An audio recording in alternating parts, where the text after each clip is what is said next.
નમસ્તે મિત્રો, આજે આપણે મિસ્ટિક સ્ટાર વિધિ the ritual of the mystic star અને એની વિશિષ્ટતા શું છે એના વિશે જોઈશું.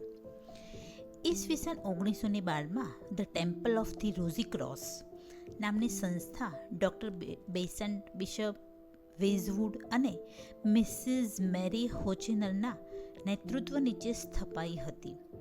એની શાખાઓ હોલેન્ડ, અડિયાર અને બીજા સ્થળોએ પણ ઊભી થઈ. 7મા ગોત્રના ચૌહાન મહાત્મા આર તરફથી 1915માં જાહેર થયું કે આ સંસ્થા અસંતોષકારક છે. Order of the star in the East નામની સંસ્થા તેમજ બીજી ગુપ્ત રીતે વિધિઓ કરતી સંસ્થાઓ પણ ઊભી થઈ હતી. તો એ બધી સંસ્થાઓની પાછળ જગતગુરુના આગમન માટેની તૈયારીઓ કરવી એવો કંઈક કાર્યક્રમ હતો. આ સંસ્થામાં જે ખામીઓ હતી એ દૂર કરવા માટે શ્રી સી જીનરાજદાસને કહેવામાં આવ્યું. એમને આગળની વિધિઓની જે ખામીઓ હતી એ બધી દૂર કરી નવી પૂજા વિધિ લખી. એને જ ritual of the mystic star કહેવામાં આવે છે અને તે તેમને જાહેર જનતા માટે શરૂ કરી. ટેમ્પલ ઓફ ધી રોઝી ક્રોસને સ્થાને Brotherhood of the mystic star શરૂ કરવામાં મહાત્મા મૈત્રેયની સંમતિ હતી.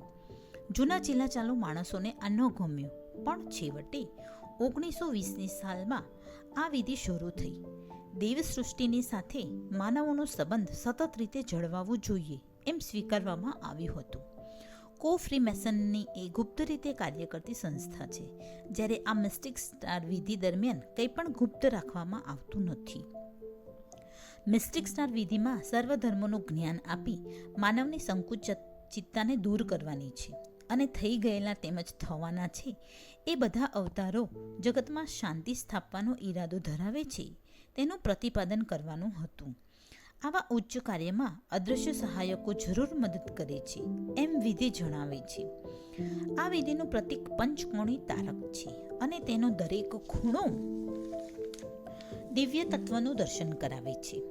શક્તિ, પ્રજ્ઞા, આનંદ, સૌંદર્ય અને પ્રેમ ઉપરાંત માનવના 5 વ્યવસાયો જેવા કે શિક્ષકનો વ્યવસાય, વેપારીનો વ્યવસાય, કલાકારનો વ્યવસાય, ધર્મગુરુનો અને શાસક વ્યક્તિત્વનો જે એમાં અભિપ્રેત થાય છે એ સર્વે દ્વારા દિવ્યતાની ઉપસાવવા પ્રયાસ થઈ શકે. વિધિની શરૂઆતમાં દિવ્ય શક્તિઓનું આવાહન થાય છે. મધ્યમાં કેટલાક આવરણો પાથરવામાં આવ્યા હોય છે. એ બધા દર્શાવે છે કે એક જ આધ્યાત્મિક તત્વમાંથી દિવ્ય સંદેશાઓ આવે છે. મોટી મીણબત્તીઓના પ્રકાશમાં દરેકને જોડ આપવામાં આવે છે અને આ રીતે એક નવા વિશ્વની સ્થાપનાનું આયોજન કરવામાં આવ્યું છે એનું એવું સૂચન કરવામાં આવે છે. ધન્યવાદ.